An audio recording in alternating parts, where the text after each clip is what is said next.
만약에 세계 경제가 내년에도 심각한 금융위기에 처하게 되면 적절한 정책, 신속한 집행이 과연 이루어질 수 있을 것인가. 거기에 대해서 지금 제가 노심초사하고 바라보고 있어요. 미국이 내 이웃을 거지로 만드는 정책을 펼쳤단 말이에요. 네. 다른 나라가 협조하겠어요? 21세기 경제학연구소 최영식 소장님하고 같이 이야기 나누고 있는데, 그러면은 이제 지금까지 얘기를 해주신 거 보면은 이제 미국, 중국발 어떤 뭐 금융위기 지금 가능성이 상당히 높고, 그리고 이제 한국은 잘 헤쳐나갔으면 좋겠지만 현실적으로 정책상 좀 이게 같이 얻어맞을 수도 있는 상황이라면, 지금 그럼 달러도 안 돼, 뭐 지금 뭐 부동산, 주식 뭐 지금 어쩔 수 없이 내가 가지고 있는 거 다 얻어맞는 수밖에 없는가, 이 손해를 그냥 감당해야 되는가, 이런 생각도 들 것 같은데, 혹시 뭐 이걸 뭐 아예 뭐 다른 자산이나 뭐 어떤 데로 뭐 옮겨놔야 된다거나 뭐 이런 게 있을까요? 그러니까 물론 방법이 없는 건 아니에요. 네. 근데 예를 들어서 선물을 매도하는 것 그렇죠. 같은 네네네. 그런 방법들이 있는데 네. 이제 그런 거 절대 하시면 안 돼요. 그건 또 전문가의 영역이니까. 파생 금융상품은 레버리지가 기본적으로 20배예요. 그만큼 위험해요. 파생 금융상품을 개발하고 관리하는 그 업체들, 특히 금융기관들에는 파생 금융상품 전문가가 수십 명 혹은 수백 명이 그게 그렇죠. 매달려 있어요. 근데 개인 투자자가 그 사람들을 이길 수 있겠어요? 아무리 뛰어난 역량을 가지고 있어도 안 된단 말이에요. 그래서 거기는 필패이래요. 가지 마세요, 제발. 그렇다면 방법은 하나밖에 없어요.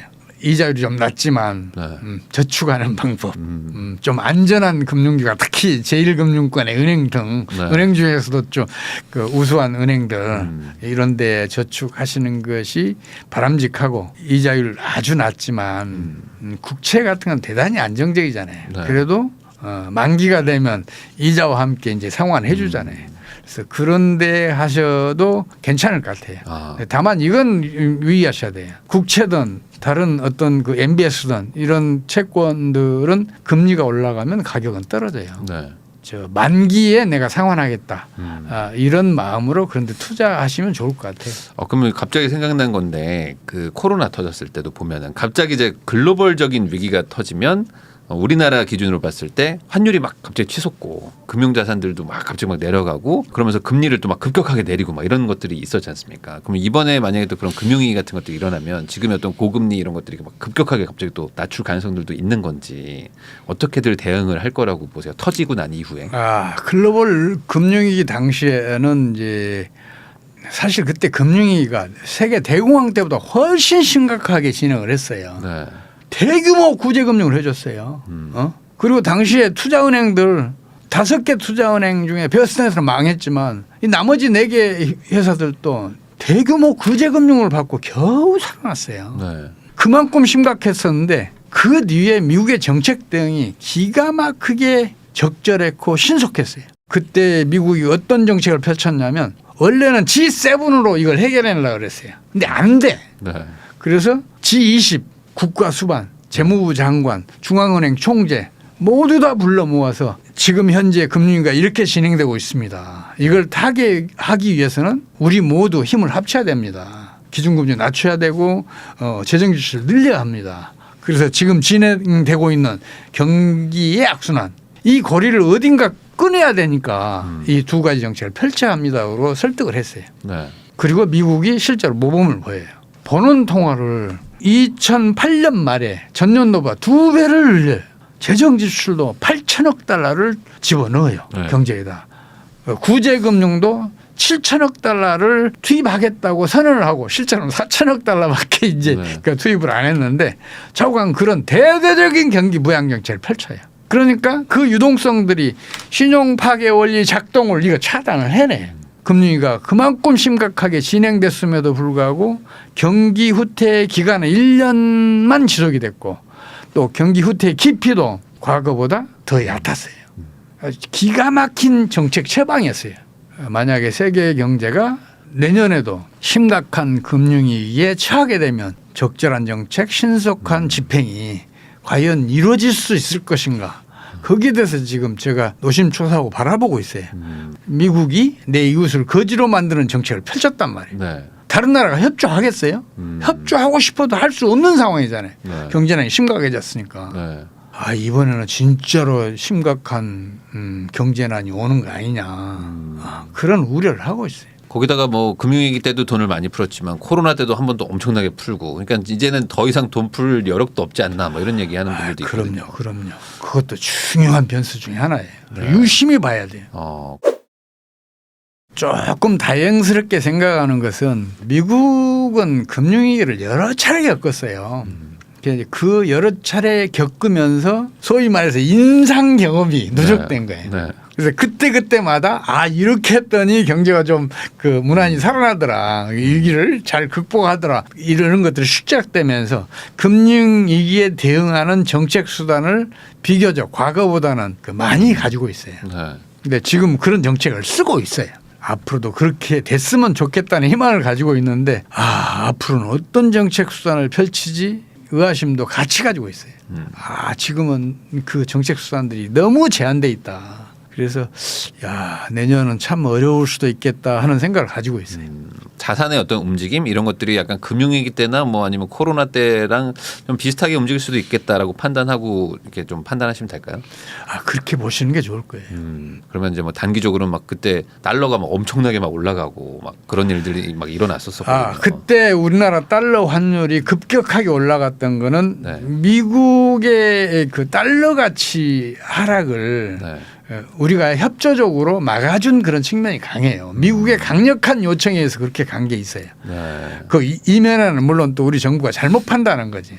미국이 그런 협조 요청을 오니까 우리도 고환율로 가면 수출이 증가하고 그럼 경기가 호전된다니 잘못 판단을 한 거예요. 그래서 우리가 자의적으로 환율을 올리기도 했지만 미국에 협조하는 성격도 강했어요. 앞으로도 만약 그렇게 하잖아요. 안 그래도 지금 고환율인데 우리 경제 결단 나요. 이번에 그리 가면 절대로 안 돼요. 미국이 아무리 강력하게 요청해도 우리도 살고 봐야 할 거 아니에요. 환율 앞으로 더 올리면 더 심각한 어떤 경제 파탄이 올 수도 있어요. 제발 그렇게 안 갔으면 좋겠어요. 우리나라도 경험을 했잖아요. 2001년도 나스닥 붕괴됐을 때 그랬고 2008년 말에 글로벌 금융이 터졌을 때도 이미 겪었잖아요. 우리는 그렇게 갈 이유가 없었다니까요.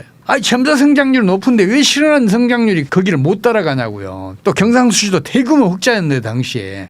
그런 경험, 쓰라린 경험이 있으면 이제 반대 정책을 펼칠 필요도 있어요.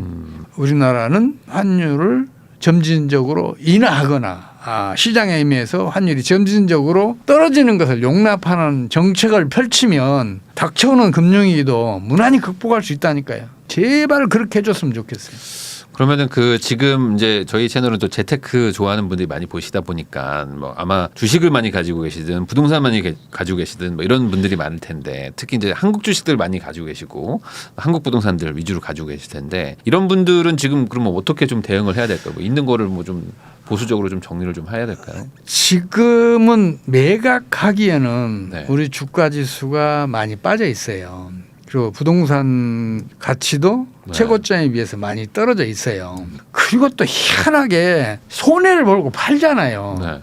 그러면 꼭 보복 심리가 일어나서 그거 탕진해요. 금방 사라지게 만든다고요. 그래서 지금은 되도록이면 앞으로 더 손해를 보더라도 기어이 버티고 있는 게 바람직할 것 같아요. 그러면 당장은? 앞으로 한 3년 후쯤에는 슬금슬금 올라가기 시작하고 그 2, 3년 후에는 다시 또 급등하는 또 투기 열풍이 불 거다고 저는 그렇게 보고 있어요. 많은 분들이 이제 뭐 예를 들어 뭐 폭락이 온다 그러면 폭락 오기 딱 직전에 팔고 싶지만 사실 그걸 맞출 수가 없지 않습니까? 그럼요. 그러니까 제발 지붕에서 사지 말고 바닥에서 팔지 마시라고. 지금 바닥에 근접해 있어요. 여기서 팔면 당연히 손해잖아요. 그거 언제 복구해요? 차라리 버텨야지. 소장님이 말씀해 주신 대로 이제 결국에 경제 성장하고 이런 것들은 이제 기업의 어떤 역할일 텐데 한국 기업들은 지금 뭐 잘하고 있다고 보시나요? 한국 기업의 투자는? 그럼요. 우리나라 기업은 우리 정부가 믿고 있듯이 혹은 언론이나 경제 전문가들이 얘기하듯이 그렇게 나쁜 상황이 아니에요. 세계 최강의 경쟁력을 가지고 있어요. 세계 최강의 성장력을 가지고 있다고요. 지금 생각을 해봐요.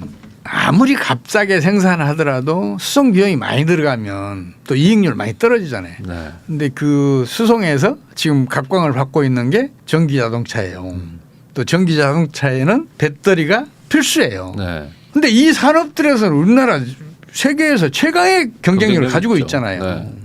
최소한도 기술력은 다른 나라가 최소 10년은 따라와야 될 정도로 생산성도 높고 경쟁력도 높아요. 네. 그리고 이 산업의 쌀이라고 불리는 반도체 있잖아요. 반도체 이건 안 쓰는 데가 없을 정도로 다 중요한 소재잖아요. 네. 근데 이거는 지금 메모리는 뭐 다른 나라 따르면 아직 멀었고 이미 오래전에 최강의 경쟁력을 갖게 되었고 그만큼 기술력은 앞서 있어요. 수송 기계류를 비롯한 일반 기계류들. 이거는 지금 우리나라 최대 수출 품목이에요. 그만큼 경쟁력 성장력이 크다는 얘기예요. 잘 나가고 있잖아요. 더 중요한 거는 그 중소기업이 수출하는 일반 재화들 있잖아요. 생활용품들. 네. 이런 것들도 지금 다 명품대로 올라가 있어요. 세계 시장에서는. 그러다 명품은 가격이 높을수록 더 잘 팔려요. 그러니까 앞으로 이런 산업들은 1인당 국민소득 10만 달러도 견뎌낼 수 있다니까요. 그래서 저는 이렇게 판단하고 있어요. 5년 안에 우리 국민소득 6만 달러 갈 수 있다.